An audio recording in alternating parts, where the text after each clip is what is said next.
pike, 3 inches long, perfect pike in all parts, green tigering the gold. Killers from the egg, the malevolent aged grin. They dance on the surface among the flies, or move, stunned by their own grandeur, over a bed of emerald, silhouette of submarine delicacy and horror, 100 feet long in their world. In ponds, under the heat-struck lily pads, gloom of their stillness, logged on last year's black leaves, watching upwards, or hung in an amber cavern of weeds, the jaws hooked, clamp and fangs, not to be changed at this date, the life subdued to its instrument, the gills kneading quietly than the pectorals.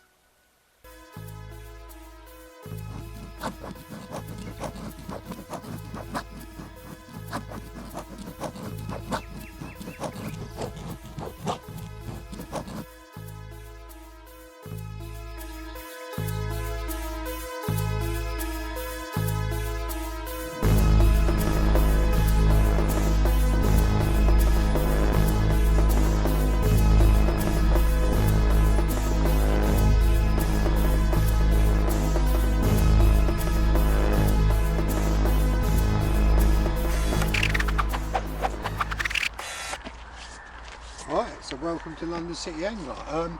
You joined me today at this beautiful estate lake doing something that I'm not very comfortable doing at all, and that's pike fishing.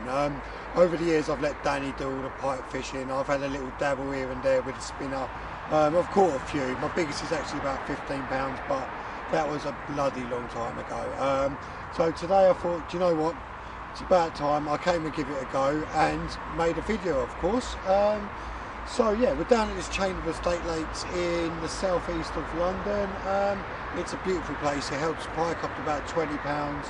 There's a good number of fish in here, a lot of single figure ones, so there's a good chance of me catching something, which is the main thing today. Alright, I'm going to get the rods out and I'll show you what I'm doing, and hopefully I'll get a fish for you in a little while.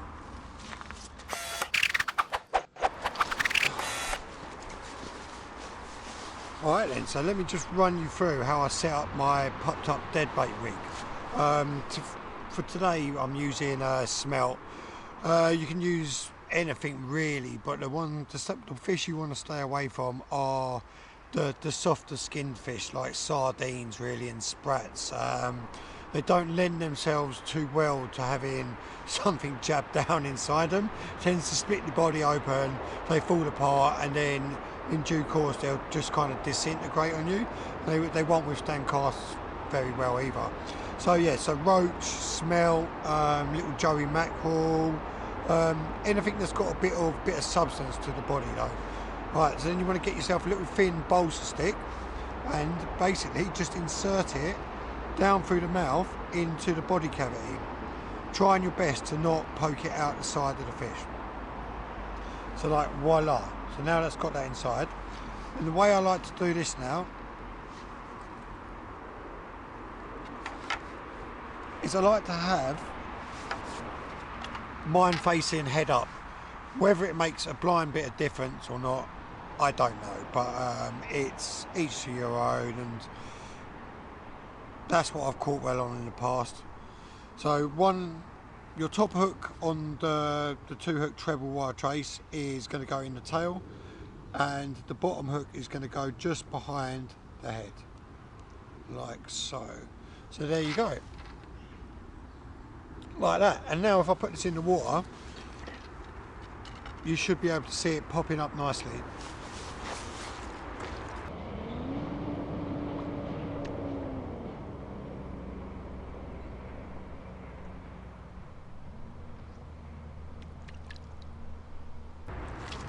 Yeah, that's spot on. And the reason I'm doing this is basically because the bottom here has got a lot of weed on it, And I know you can fish dead baits like free lines, so they sit gently on it. The pike will come along and they'll grab it and pick it up out of the weed. But I always get a little bit paranoid because you're using two big trebles, that one of them trebles could just get stuck into a thicker strand of weed, a twig or something, and as the pike goes to pick it up, it gives some sort of resistance back and it drops it and you've missed your chance. But with this, it will be sitting a good foot up off the bottom. I know it looks completely unnatural, but believe me, they do take it like that. Right, so let's get it out there.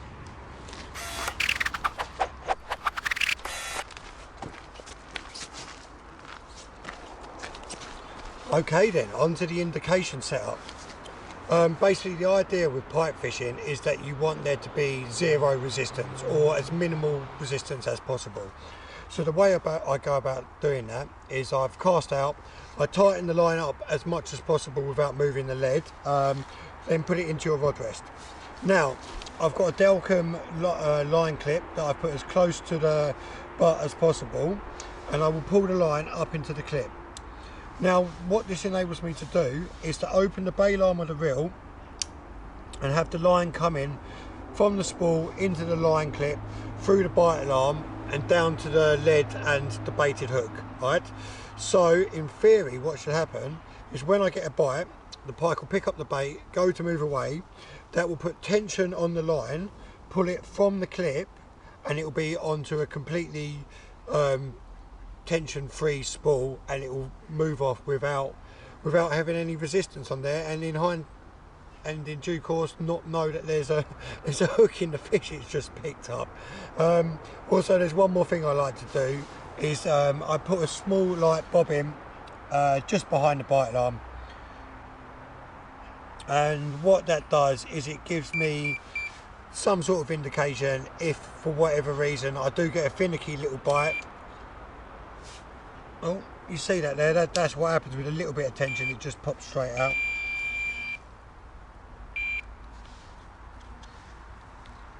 Alright, I have to reset that now. You see how sensitive that is? It doesn't take much at all to pull that out of the line clip. So into the line clip, bail arm off, light bobbin on, and bite alarm on. So now that's got me covered for little tiny drop backs, pulls, everything, and as soon as it's got it, no tension, swimming off, bosh, fish on. Let's see if that works.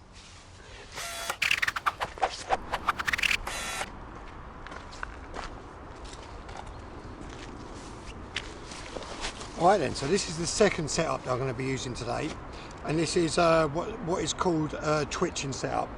So basically I've got a free running float on the line, a dropper weight, and I've got a stop knot, in this occasion set at about 4 foot from where the bait is, and the idea is that this float can move freely up and down the line. That does two things. First of all, I can change the depth to whatever I want, to whatever the circumstances are, and also when I twitch it, basically instead of pulling the float first, which will pull the bait along the bottom with it, the line will pull actually through the float and pull the bait up off the bottom and then along, so it will stop it from getting caught on any of the weed, leaves, bottom debris and stuff like that. So they're the two methods. The static rod I'm going to cast out, and basically I'm going to cast this to the left and to the right of that and just use this as my searching rod to cover the other areas, and we shall see if that does the trick or not. 3 we kept behind glass, jungled in weed. 3 inches, 4, and 4.5. Fed fry to them. Suddenly there were 2. Finally 1. With a sag belly and the grin it was born with. And indeed they spare nobody. 2 6 pounds each, over 2 feet long, high and dry and dead in the willow herb. One jammed past its gills down the other's gullet. The outside eye stared as a vice locks, the same iron in this eye, though its film shrank in death. The pond I fished 50 yards across. whose lilies and muscular tench had outlasted every visible stone of the monastery that planted them, stilled legendary depth. It was as deep as England. It held pike too immense to stir. Alright then, so I've given it 2 or 3 hours now, and not surprisingly I've caught absolutely 0 fish. I'm not blaming it on myself, to tell the truth. It's been absolutely awful conditions today. There's not a cloud in the sky, the temperature's absolutely plummeted. The last couple of days it's been about 10 or 12 degrees, and then last night and today it's gone down to about 4 or 5. It's cutting, to tell the truth. But I'm going to give it another go when the weather conditions get a little bit better, and hopefully I'll catch you guys a pike to see. Actually, hopefully I'll catch myself a pike first of all, and 2, hopefully I'll be able to share it with you guys. So yeah, thanks for watching. This has been London City Angler. Please remember to subscribe. Also hit the notification bell if you haven't done it already, so you get updated instantly when the new videos come out. And until next time, take it easy.